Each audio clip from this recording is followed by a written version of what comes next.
Hello दोस्तों, कैसे हो आप। आज से हम वर्ग 2 के लिए ज्यामिति स्टार्ट कर रहे हैं।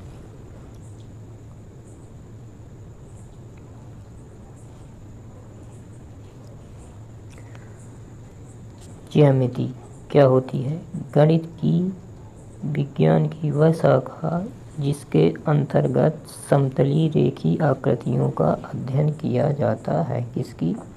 समतली आकृतियों का। समतली मतलब कि एक प्लेन में बना होता है, उसमें हम क्या करते हैं, इसका अध्ययन करते हैं।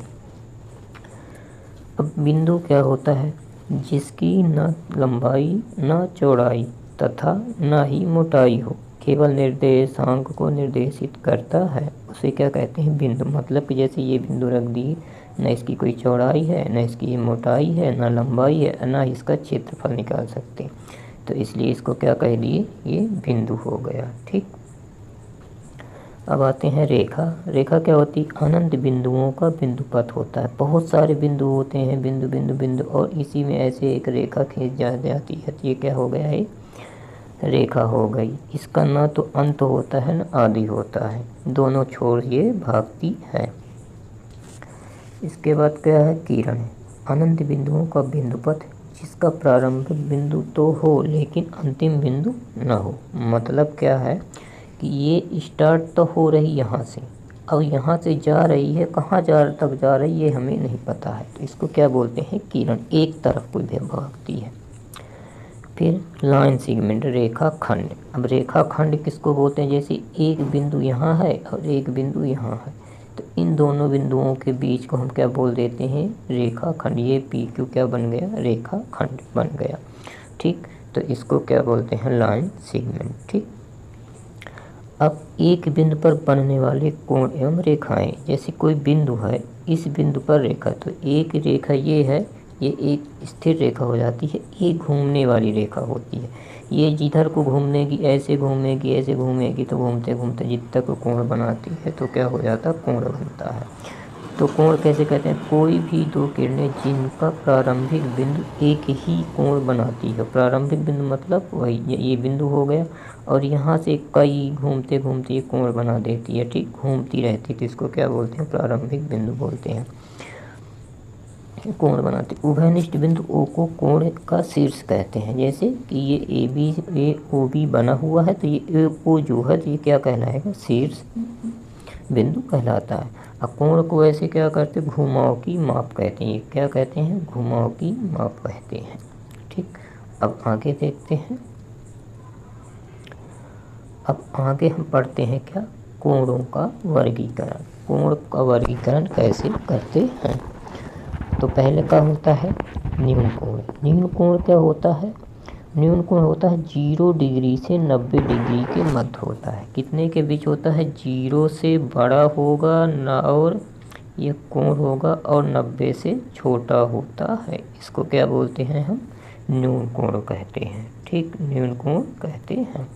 अब एक शून्य कोण पूछता है, तो शून्य कोण क्या होता है? 0 डिग्री का कोण जो होता है, तो क्या होता है? शून्य कोण कहलाता है। ठीक। समकोण क्या होता है? समकोण ये 90 डिग्री का कोण जहाँ पे बनेगा, तो समकोण का कोण कहलाता है। जो थीटा का मान हमेशा क्या होता है? 90 डिग्री को। कब बनता है? लंबवत। जब दो रेखाएं लंबवत होती हैं, तो उस वहाँ पे क्या बनता है? ये समकोण बनता है। ठीक। इसके बाद देखते हैं अधिक कोण क्या होता है? अधिक कोण 90 डिग्री और 180 डिग्री के बीच में होता है। यानी कि 180 से छोटा, 180 से छोटा और 90 से बड़ा जो भी कोण हो, उसको क्या बोलते हैं हम? अधिक कोण कहते हैं। सरल या ऋजु कोण क्या होता है? सरल कोण और ऋजु कोण। सरल मतलब सरल रेखा पे बना कोण। सरल मतलब क्या होता है? सरल रेखा। ये एक सरल रेखा बनी हुई है, यहाँ पे कोई बिंदु है, ये कोण जो बनता है तो 180 डिग्री का होता है। इसको क्या बोलते हैं? सरल कोण कहते हैं। इसको हिंदी में अनुपूरक कोण भी कहते हैं। क्या करते हैं? अनुपूरक कोण भी कहते हैं। ठीक। आगे चल के हम वो बताएंगे प्रैक्टिस क्वेश्चन में। फिर क्या होता है? बृहद कोण। बृहद कोण क्या होता है? 180 से क्या होना चाहिए? बड़ा होना चाहिए। ठीक है, और 360 डिग्री से छोटा होना चाहिए। थीटा क्या होगा, 360 से छोटा होगा। तो इसको क्या बोलते हैं, बृहद कोण या प्रतिवर्ती कोण बोलते हैं, यानी रिफ्लेक्स एंगल कहते हैं उसको। यानी 180 और 360 के बीच में जो कोण होता है उसको क्या बोलते हैं, रिफ्लेक्स एंगल बोलते हैं। संपूर्ण कोण या पूर्ण कोण, पूर्ण कोण को ही संपूर्ण, यानी कि एक बिंदु पर बनने वाला कोण, ये एक एंगल घुमा दी तो इसको क्या बोलते हैं, संपूर्ण कोण। कितने का होता है, 360 डिग्री का होता है। ठीक, अब पढ़ते हैं क्या, कोणों के प्रकार। कोण कितने प्रकार के होते हैं। अभी कोणों का हमने क्या पढ़ा, वर्गीकरण। तो हम कोणों के प्रकार पढ़ेंगे। पहला बिंदु क्या होता है, आसन्न कोण। क्या है, आसन्न कोण। ऐसे दो कोण जिनकी एक भुजा एक शीर्ष उभयनिष्ठ हो आसन्न कोण कहलाता है। मतलब क्या कहा, इसका मतलब ये निकला कि एक ये सीधी रेखा है, इस पे कोई बिंदु मान लेते हैं P है, और एक ये लंब डाला गया है, तो ये कोण और एक कोण दोनों क्या कहलाएंगे, आसन्न कोण कहलाएंगे। क्यों कहलाएंगे, क्योंकि इन दोनों कोणों का उभयनिष्ठ बिंदु क्या है, P है, तो इसे क्या होगा से आसन्न कोण। और आसन्न कोणों का योग कितना होता है, कोण 1 प्लस कोण 2 बराबर हो जाएगा 180 डिग्री का। ठीक, अब आगे देखते हैं संपूरक कोण। संपूरक कोण को क्या बोलते हैं इंग्लिश में, सप्लीमेंट्री एंगल। नाम जरूर याद रखना, कन्फ्यूजन बहुत होता है, पूछता है। संपूरक कोण को क्या बोलते हैं, परिपूरक कोण, सप्लीमेंट्री एंगल। ऐसे दो एंगल जिनके कोण का माप का योगफल कितना होता है, 180 डिग्री के बराबर होता है। मतलब कि जैसे दे दिया 140 प्लस 40 डिग्री इक्वल हो जाता है 180 के, तो ये क्या कहलाएगा, हमारा संपूरक कोण कहलाता है। ठीक है, संपूरक कोण कहलाता है, कौन सा, ये संपूरक कोण। ठीक, फिर अगला क्या है, पूरक कोण। पूरक कोण क्या होता है, जिन दो कोणों का माप क्या होता है, 90 डिग्री होता है। क्या होता है, जिन दो कोणों का योग 90 डिग्री होता है उसको क्या बोलते हैं, पूरक कोण। इसको क्या होता है, अनुपूरक बोलते हैं। कॉम्प्लीमेंट्री एंगल, ऐसे दो कोण जिनके माप का योगफल क्या है, ऐसे दो कोण जिनके कोण का माप का योगफल 90 डिग्री के बराबर हो, एक दूसरे के पूरक कोण कहलाते हैं। ठीक, ये देख लीजिए चित्र बना हुआ। शीर्षाभिमुख कोण क्या होते हैं, शीर्षाभिमुख कोण होते हैं आमने सामने के कोण। क्या होते हैं, आमने सामने के। जब दो प्रतिच्छेदी रेखाएं क्या होती है, एक ये रेखा हो गई, एक ये रेखा हो गई, इन दोनों के बीच ये आमने सामने का कोण बराबर होगा, फिर ये आमने सामने का कोण क्या होगा, बराबर होगा, तो इसको बोल देते हैं हम शीर्षाभिमुख कोण। तो ये इसको मान लो θ1, इसको मान लो θ2, ये दोनों आपस में बराबर होता है, ये दोनों आपस में बराबर होते हैं। तो ये क्या होता है, शीर्षाभिमुख कोण होता है। ठीक, फिर क्या है, एक बिंदु के चारों ओर बनने वाले कोणों का योग। एक बिंदु पर, मतलब कि ये जो बिंदु होता है इसके चारों ओर जो कोण बनता है इसका मान कितना होता है, 60 डिग्री, 360 डिग्री का मान होता है। नोट्स ज़रूर बनाना दोस्तों। अगर इसकी PDF चाहिएगा तो टेलीग्राम लिंक मिल जाएगी डिस्क्रिप्शन में, ज्वाइन कर लीजिएगा।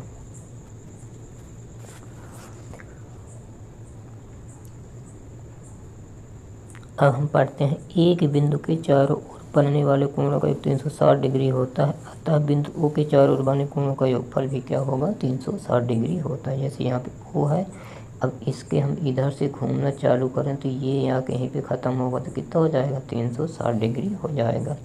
समबाहुभुज के बाह्य और अंतः कोण का अनुपात भी इसी से निकाला जाता है।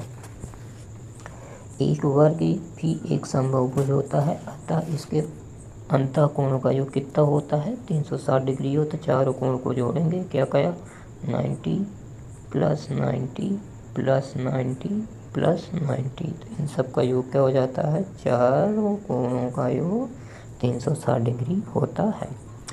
ABCD एक समबाहुभुज में 4 भुजाएं हैं, अतः इसे सभी अंतः कोणों का योगफल कितना हो जाएगा, कितना हो जाएगा, इस सूत्र से हम ज्ञात कर देते हैं। कैसे, n-2 इंटू 180 अंतः कोणों का योग पूछा तो क्या हो जाएगा n-2 इंटू 180।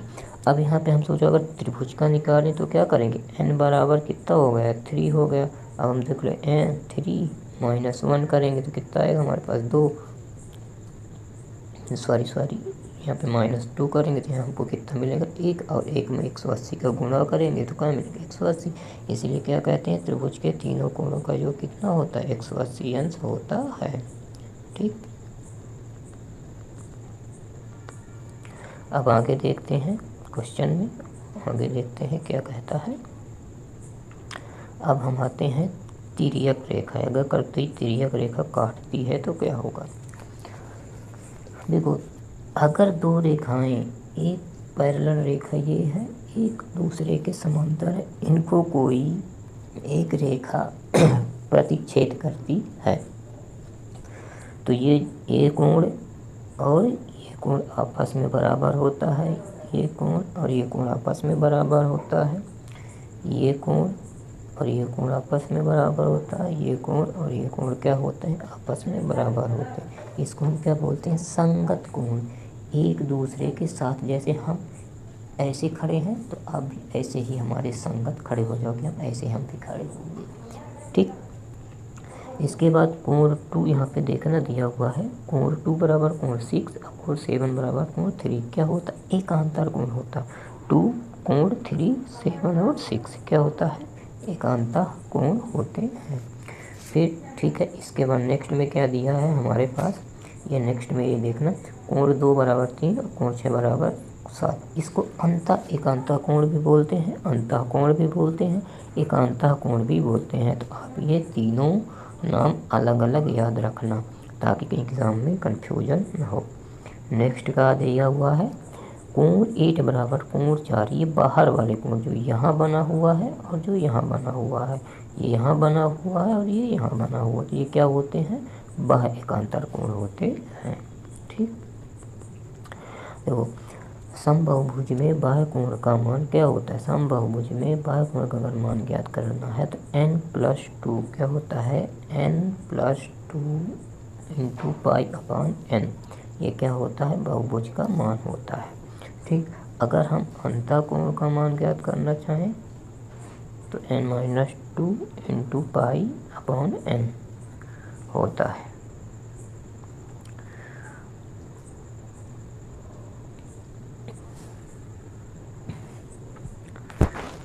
महत्वपूर्ण बिंदु, यदि दो सरल रेखाएं एक दूसरे को प्रतिच्छेद करें तो प्रतिच्छेद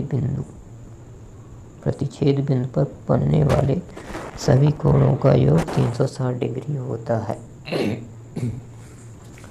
दो सरल रेखाएं एक दूसरे पर प्रतिच्छेद कर रही हैं तो इनके बिंदु पर बनने वाला कोण कितना होता है 360 डिग्री होता है।